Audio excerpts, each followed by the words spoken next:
sore semuanya. Yuk sebelumnya kita berdoa dulu yuk. Bapak, kami ucap syukur atas hari ini. Terima kasih atas kebaikan-Mu. Kami ingin merenungkan banyak hal, Tuhan. Biarlah apa yang kami renungkan bisa menjadi sesuatu yang menyegarkan dan menginspirasi, Tuhan. Terima kasih atas kebaikan-Mu, dan biarlah Kau beracara di setiap obrolan kami. Dalam nama Yesus, amin. Oke, teman-teman, gimana kabarnya? Sehat semuanya? Fine, thank you. Fine semuanya? Sehat, Kak. Sehat. Lumayan ya.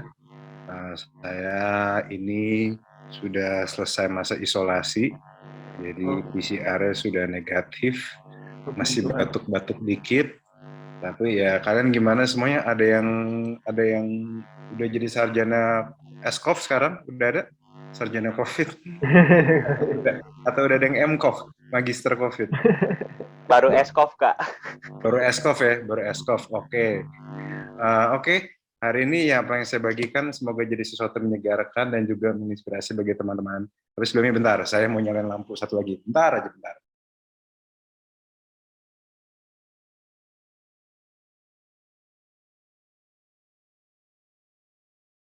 Ini harusnya lebih terang. Oke, sebentar ya.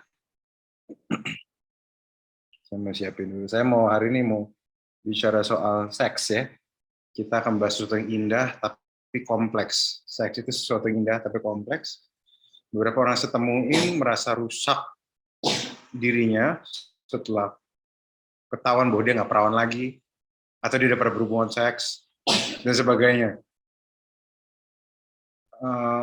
Walaupun saya bisa mengerti kenapa itu bisa terjadi, cuma rasanya kalau nggak perawan langsung nggak berharga, itu juga pandangan yang over, maksudnya terlalu ekstrim.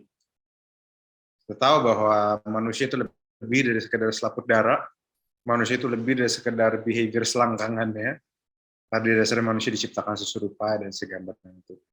Makanya kita perlu punya knowledge, kita perlu punya pengetahuan yang jelas tentang seks, supaya nanti kita ngerti cara ngebawainnya, kita ngerti cara menggunakannya, dan kita juga tahu kapan penggunaan yang paling tepat. Oke, di sini saya bakal bahas beberapa hal tentang sex before marriage, why not, manage sexual drive itu gimana sih, sexual drive itu apa sih, itu yang bakal kita bahas. Oke, semoga ini bisa menjadi sebuah cukup dalam. Yang pertama, saya harus buka dari satu statement bahwa seks tidak bisa dilihat dari satu sisi. Jadi nggak cuma dari teologianya doang. Teologi bisa membantu dan memang dia gambarannya besar, dan memang karena teologi sangat terhubung dengan Tuhan, dan berarti Tuhan pencipta kita, jadi dia harusnya tahu desain kita. Cuma untuk memperlengkapinya memang butuh ilmu-ilmu lain. Nah, tapi sebelumnya ini di sini saya lagi hujan. Suara saya kedengaran jelas, teman-teman? Jelas, Kak. Jelas ya? Jelas, bro. Oke, lanjut ya. Ya. Seks sebenarnya mungkin adalah salah satu yang paling misterius. Daerah baik di jiwa kita yang paling misterius. Kalau cuma dari satu sisi tentu akan sempit. Munculnya kalau cuma dilihat dari sudut pandang hukum doang, nanti berantemnya cuma jangan ini, jangan gitu, jangan gini, jangan gitu. Seks itu kotor, seks itu jorok, seks itu nggak bagus. Makanya kasih buat suami kamu aja, kan nyebelin gitu kan, atau kasih buat istri kamu aja, yang kotor-kotor, yang jorok-jorok dikasih ke bini kan, nggak lucu kan. Nah, tapi ini yang kita perlu ngerti. Sebelumnya, pertama, apa itu? Kita akan bahas tentang 3 hal, karena banyak orang juga nggak bisa ngebedain, itu seks, sex drive, dan sexual intercourse. Karena 3-tiganya mirip tapi beda sebenarnya. Satu, seks itu jenis kelamin, oke? Setiap makhluk hidup, baik manusia maupun binatang, ada jenis kelaminnya. Bentuknya beda, fungsinya beda, namun saling melengkapi. Semua diciptakan 2, satu jantan, satu betina, satu laki, satu perempuan, satu cewek, satu cowok. Jadi memang Tuhan jadi kalau ada orang bertanya, kalau desain Tuhan apa? Desain Tuhan cuma 2. Oke? Gender itu cuma 2. Laki-laki dan perempuan. Betina dan juga jantan. Cowok dan cewek. Ini bukan cuma di manusia, tapi di binatang juga dan di tumbuhan juga. Kalau di manusia kita kenal namanya penis dan vagina. Dan kalau misalnya di tumbuhan, teman-teman tahu serbuk sari dan putik ya. Mungkin kalau yang belajar biologi pasti tahu. Jadi desainnya mau diapain tetap cuma dua. Mau apapun yang orang rasakan, mau saya cowok terperangkap di tubuh cewek atau cewek terperangkap di tubuh cewek, nggak ngubah kenyataan bahwa memang desainnya cuma dua. Jadi kita punya pilihan dari kecil. Apakah kita mau menikmati desain kita atau kita malah mau berontak? Itu sebenarnya. Jadi kita harus berangkat dari situ dulu. Nah, kalau misalnya, nah masalah dua-duanya ini fungsinya sangat menarik, teman-teman. Kenapa? Karena kalau mereka bersatu, itu akan menghasilkan dua kelamin ini seakan-akan berbeda, dan seakan-akan kalau dilihat, memang desainnya diperuntukkan untuk bersatu, diperuntukkan untuk bonding. Jadi kalau kamu tahu kelamin laki-laki bentuknya penis seperti apa, vagina bentuknya seperti apa, kenapa berbeda? Karena memang didesain untuk bersatu dan membuahkan sesuatu. Bisa anak, bisa banyak hal. Nah, itu akan menghasilkan satu momen yang lucu, baik rasa maupun perasaan. Nah, itu yang disebut sebagai sexual intercourse. Saat penis masuk ke dalam vagina, kelamin jantan masuk ke dalam kelamin betina, serbuk sari masuk ke dalam putik, terjadilah pembuahan. Pembuahan bisa macam-macam. Ada yang lahirnya baby, tapi yang pasti berbuah. Nah, ciri-ciri desainnya Tuhan adalah berbuah. Kalau misalnya dia tidak berbuah, itu mungkin bukan desainnya Tuhan. Makanya kenapa laki dan laki, kenapa kita nggak percaya itu desainnya Tuhan, karena nggak berbuah. Yang ada malahan lebih banyak nyakitin. Itu teman-teman semoga dapat gambarannya. Nah, tapi kan kalau nempelin kelamin laki-laki, kelamin perempuan kan norak juga kan ya, kayak apaan sih kelamin ditempel-tempelin, kan jijik maksudnya kan. Nah, Tuhan tahu kita butuh motivasi lebih banyak dari itu, daripada cuma sekedar iseng nempelin kelamin doang. Nah, makanya Tuhan bikin sebuah dorongan di badan kita, dorongan yang mungkin teman-teman sering ngerasa, apalagi laki-laki, kalau masih SMP SMA susah ngontrolnya, sebuah dorongan untuk melakukan sesuatu atas kelaminmu yang disebut sebagai sexual drive. Dorongan untuk melakukan hubungan seks bisa ditandai dengan ada rasa yang khas di badan, fantasi pikiran, maupun di bawah. Sexual drive itu bukan setan yang bikin, Tuhan yang bikin. Karena kenapa? Alkitab bilang Tuhan kasih tugas. Beranak cuculah, penuhilah dan taklukkanlah bumi ini. Semua ayatnya tahu kan? Tapi kan kita, Tuhan tahu itu bukan tugas yang mudah. Makanya dia kasih potensinya, itu kelamin, dan dia kasih keinginan atau hasrat untuk memenuhi tujuan itu. Hasrat untuk memenuhi tujuan Tuhan, itu namanya sexual drive. So, let me tell you something, teman-teman. Being horny is holy. Bengong semuanya. Being horny is holy. Ada yang kaget di sini? Horny itu holy. Kenapa? Karena memang hasrat itu muncul sebagai sebuah hasrat yang Tuhan taruh untuk menjadi sebuah alat untuk membantu kita memenuhi tujuan yang Tuhan sudah taruh di hidup kita. Menghasilkan keturunan. Untuk berhubungan seks. Untuk bonding. Sejauh ini bisa ditangkap, teman-teman? Nah, dan memang kayaknya memang diciptakan untuk bersatu. Jadi kalau memang ada teman-teman punya hasrat untuk berhubungan, sebenarnya itu normal, memang diciptakan untuk itu. Nah, tapi di sini pun kita juga ngerti bahwa satu fungsi untuk mengeluarkan benih, satu fungsi menerima benih. Jadi teman-teman harus tahu sampai kapan perempuan dan laki-laki itu fungsinya berbeda. Kamu nggak bisa. Kita ada hal ada bagian-bagian yang sampai kapanpun perempuan dan laki-laki itu beda. Oke? Mau kata seegaliter apapun, atau egaliter, mau sejajar apapun, ada bedanya. Satu, laki-laki punya, perempuan punya rahim. Kita nggak punya. Perempuan bisa melahirkan, kamu cuma bisa nyumbang.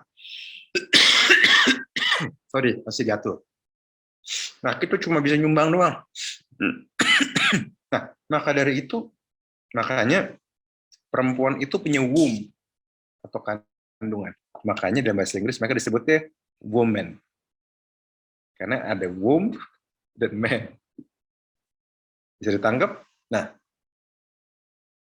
memang gini, secara badan apa namanya?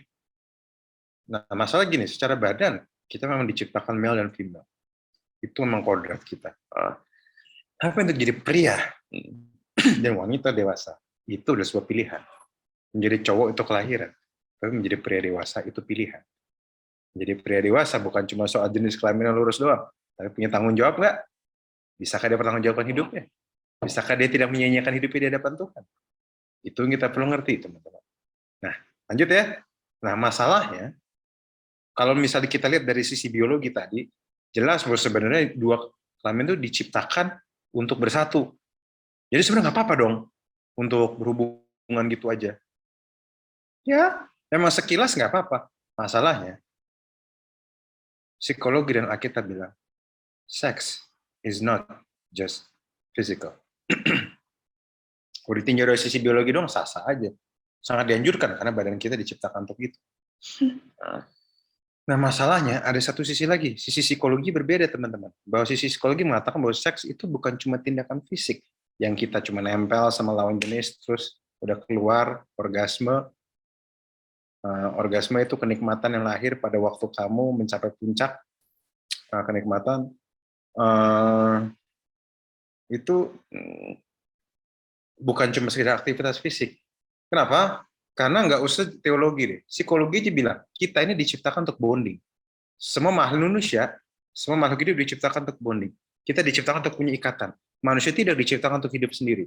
Saya berkali-kali bahas soal relationship di sini, kan. Bahwa relationship adalah sesuatu yang bukan cuma diinginkan, tapi dibutuhkan manusia. Teman-teman pernah ingat kan yang saya pernah bahas kan?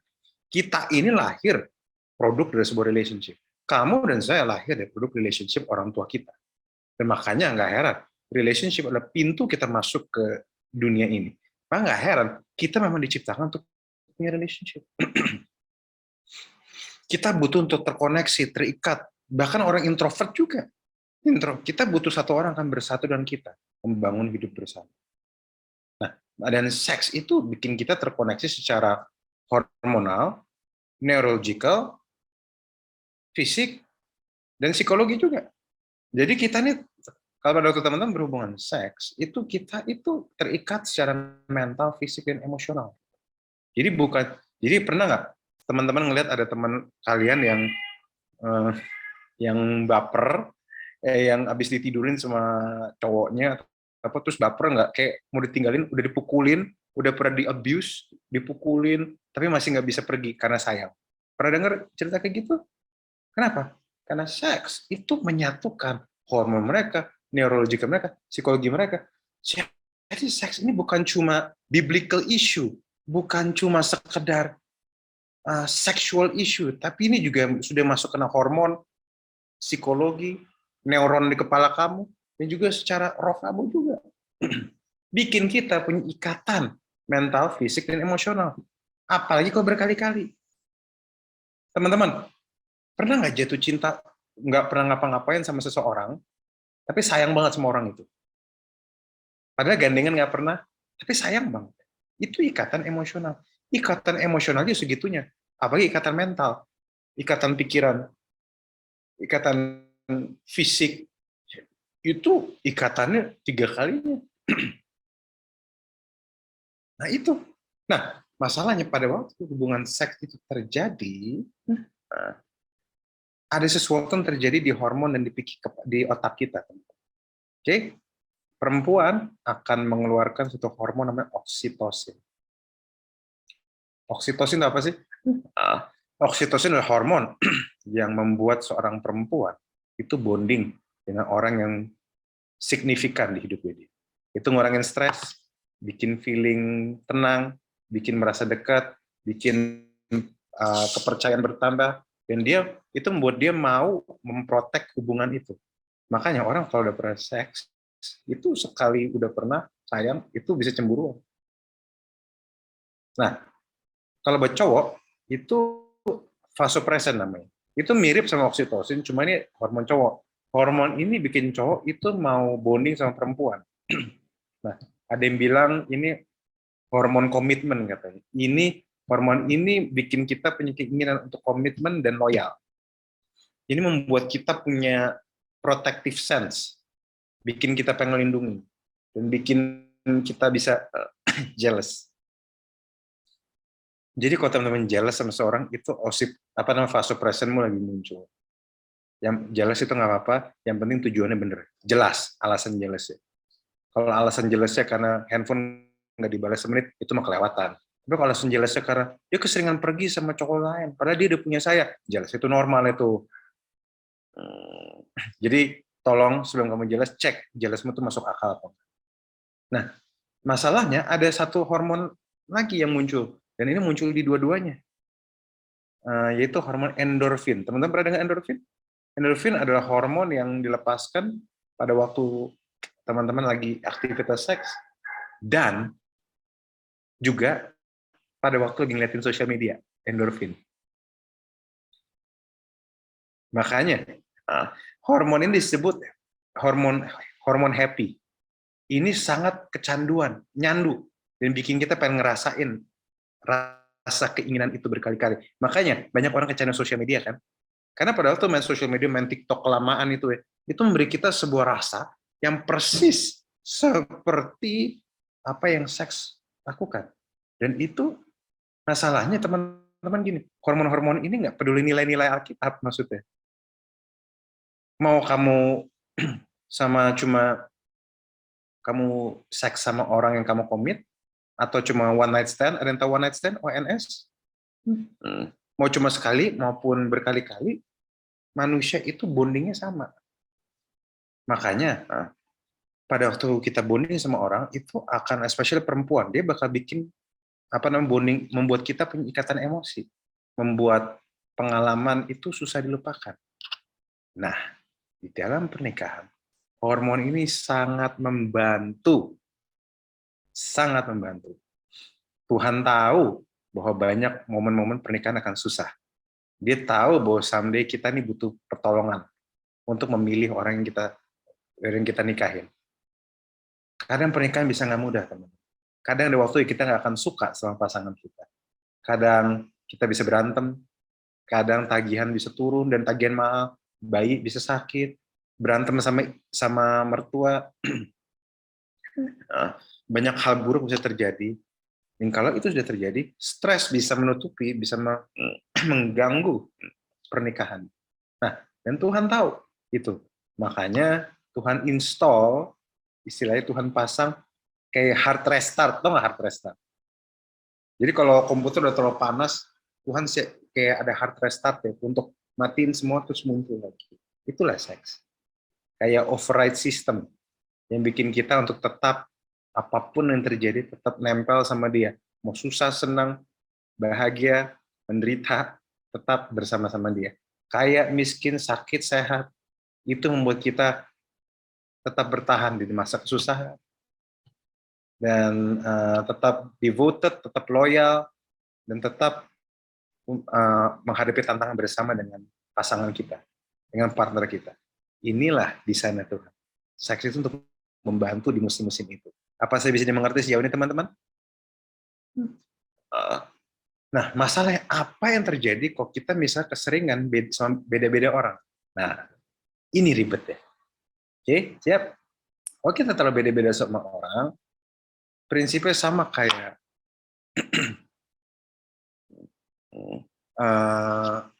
amplop. Teman-teman pernah lihat amplop? Amplop itu ada lemnya, amplop itu dibuka, ditempel. Seks tuh kayak gitu. Nempel. Membuat dua pihak menempel. Bonding. Terkoneksi. Tapi apa yang terjadi? Kalau misalnya kita seks sama banyak orang. Artinya seperti gini. Amplopnya kayak dibuka, copot lagi. Copot, pasang lagi. Copot, pasang lagi. Nah, pernah coba lihat nggak? Apa yang terjadi sama amplop yang lemnya dibuka tutup terus? Kemampuan nempel akan menghilang dan berkurang.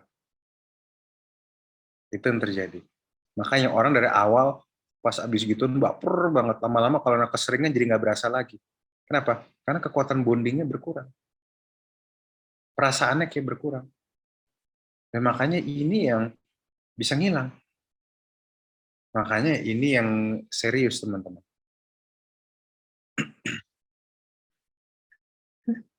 Dan bahkan bisa aja merobek. Itu yang bikin orang luka. Makanya, teman-teman, sebenarnya orang tuh berpikir, kenapa sih nggak boleh? Kan seks kan suka-suka, ini badan-badan gua. Iya, tapi ini untuk melindungi jiwamu, melindungi rohmu, melindungi badan. Ini bukan cuma soal religious ideals, bukan cuma soal religi, atau mau kasih keperawanan sama orang kamu sayang. Enggak, bukan soal itu. Tapi agar tempelan itu tetap kuat. Jadi pada waktu kamu ketemu orang yang tepat, kamu nempel sama dia seumur hidup. Nah itu. Banyak orang yang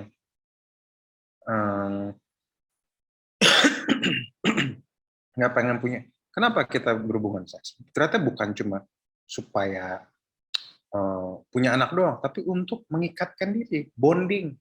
Karena ada yang nggak pengen punya anak, tapi tetap seks. Banyak orang sering nggak dengar cerita ini, teman-teman, bahwa hey, saya pengen punya pacar yang dulu udah pernah punya pengalaman seksual supaya jago di ranjang. Pernah dengar kayak mitos-mitos kayak gitu? Kesannya keren ya, tapi sebenarnya nggak segitunya juga. Karena ini bukan soal jago apa enggak, ini soal bonding. Ini nggak ada hubungannya jago apa enggak. Dan kalaupun nggak jago pun, kamu punya waktu puluhan tahun untuk bisa bikin jago. Saya kali perekat dengan sangat membantu di dalam pernikahan, apalagi dalam masa sulit. Nah, teologi mengatakan, sex is beautiful. Bulan ini, gereja saya, New One Church, sangat secara frontal membahas soal seks dari Pastor Chris, terus Pastor Robert hari ini, dan saya pun juga, maksudnya kayak membahas bulan-bulan ini. Jadi saya rasa memang ini harus dibicarakan. Dan saudara tahu nggak bahwa ada 4 tujuan seks Alkitab dibuat oleh Tuhan. Pertama untuk prokreasi, Kejadian 1:28, berkati mereka, berfirman kepada mereka, beranak cucu dan bertambah banyak, penuhlah bumi dan taklukkanlah. 1 Kejadian 1:31 sebagai tanda bahwa Allah melihat segala dijadikannya sungguh amat baik. Jadi petang, jadi pagi, itulah hari ke-6. Kalau ngamati segala sesuatu yang dibuatnya, lihatlah, itu sangat baik. Sebagai tanda bahwa ciptaan ini indah. Kidung Agung 4:16. Kalau teman-teman mau lihat buku paling nakal ya, lihat Kidung Agung. Perhatiin baik-baik, itu juara banget. Kidung Agung 4:16 ya. Bangunlah hai angin utara dan marilah hai angin selatan. Bertiuplah dengan kebunku, bersemerbaklah bawa rempah-rempahnya. Semoga kekasihku datang ke kebunnya dan makan buah-buahnya lezat. Bangunlah hai angin utara dan datanglah hai angin selatan. Beberapa penafsir Alkitab menafsirkan ini adalah blowjob. Jadi Kidung Agung itu bercerita tentang sexual life-nya Salomo dan istrinya. Bayangin nggak? Kalau orang agama seberang bilang, Alkitabmu bokep. Teman-teman harus ngerti, kalau ada seks dijelasin dengan terang benderang di Alkitab, bukan karena Alkitab itu bokep, tapi karena memang seks itu indah dan harus dijelaskan dan harus dibicarakan secara tepat dan jelas tanpa harus malu-malu. Ngerti nggak, teman-teman? Ini mau dibicarain supaya kamu punya knowledge, supaya kamu nggak jatuh di situ. Bisa ngerti maksud saya, teman-teman? Nah, Kidung Agung 7 ayat 3 lagi. Tuh, seperti 2 anak rusa buah dadamu. Buset dah. Seperti anak kembar kijang. Lehermu bagaikan menara gading, matamu bagaikan telaga di Hesibon dekat pintu gerbang Batrabim. Hidungmu seperti menara gunung Libanon menghadap kota Damsyik, hidungnya mancung. Lehernya menara gading. Ini kan pujian orang horny banget ini. Tapi lihat, teman-teman. Lihat. Betapa seks itu penting. Betapa indahnya. Dan Tuhan tidak merasa ini sesuatu yang tabu, buktinya dimasukin ke Alkitab. Lanjut ya. Nah, saya sempat iseng mempelajari.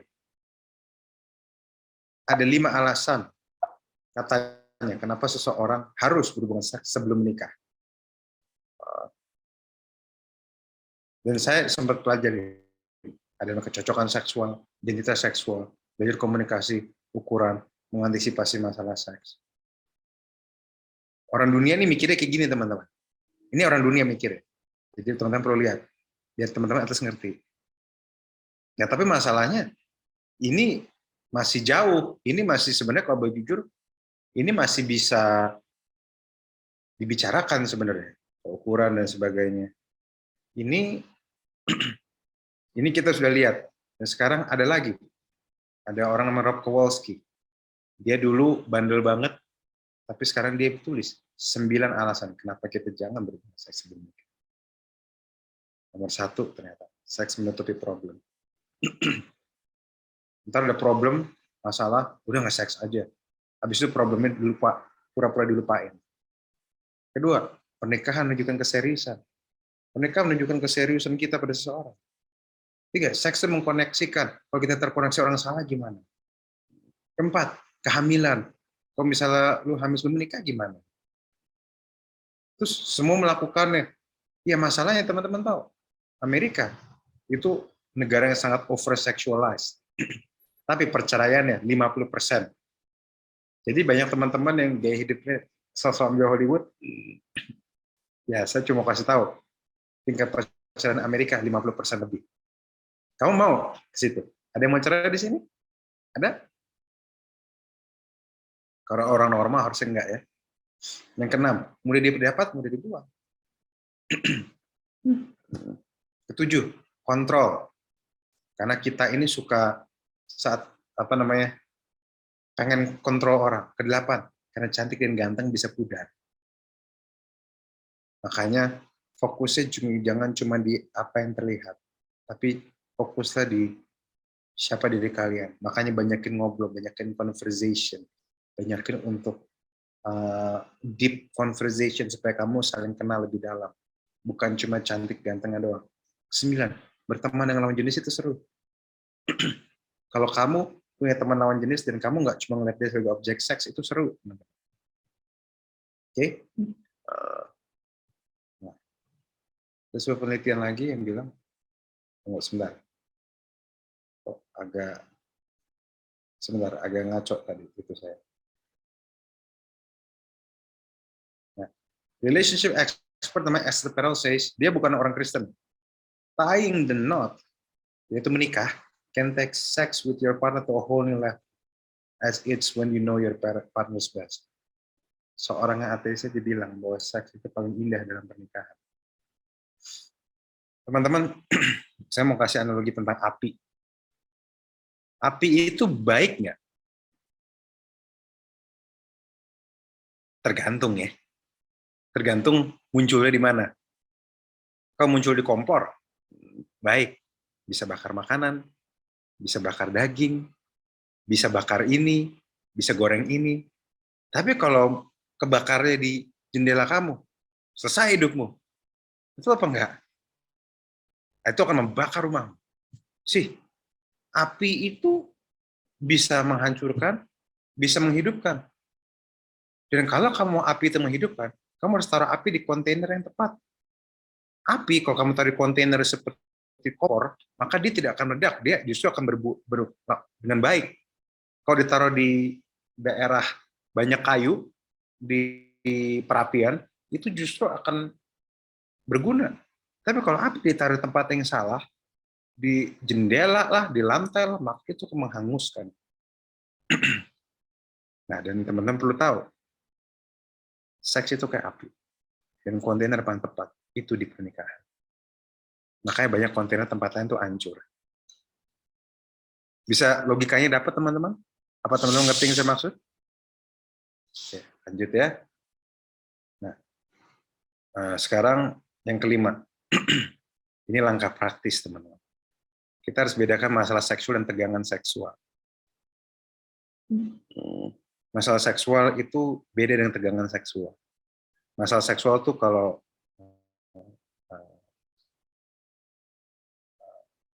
aseksual misalnya, nggak ada keinginan sama sekali, atau ejakulasi dini, itu masalah.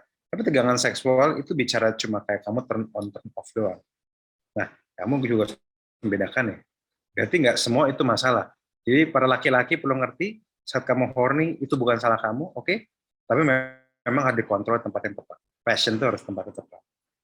Nah, kedua, teman-teman perlu ngerti tujuan dan kasih karunia. Kamu harus tahu tujuan seks itu apa. Semakin kamu ngerti tujuannya, kamu tidak akan melakukan seks sembarangan.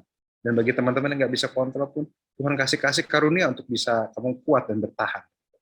Percayalah, Tuhan nggak bakal tinggalkan kamu sendirian. Teman-teman kan juga saat ini kan nggak selalu mikir seks kan, nggak selalu mikir kotor kan. Artinya teman-teman bisa hidup tanpa itu sebenarnya. Dan yang ketiga, hidupnya jujur dan terbuka dengan orang kamu percaya. Yang keempat, saya juga nggak pengen menghakimin kalau gaya hidup yang berbeda.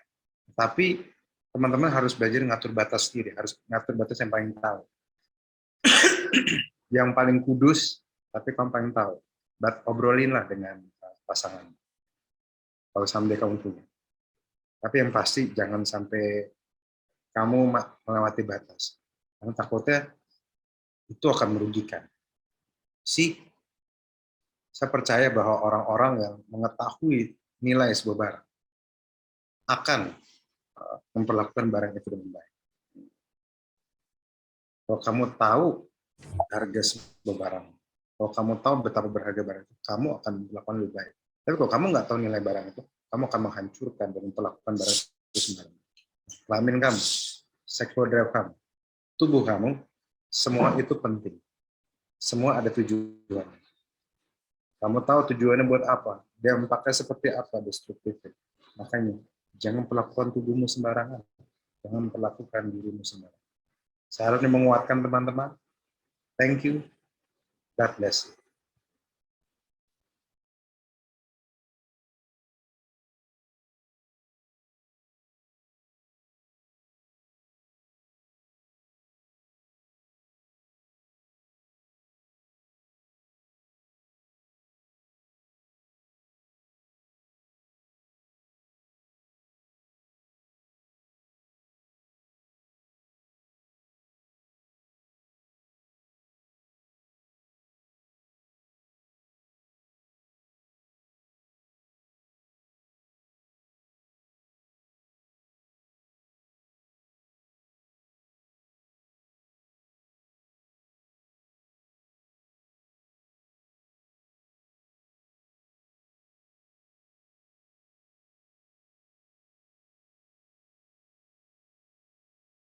Oke, teman-teman. Selamat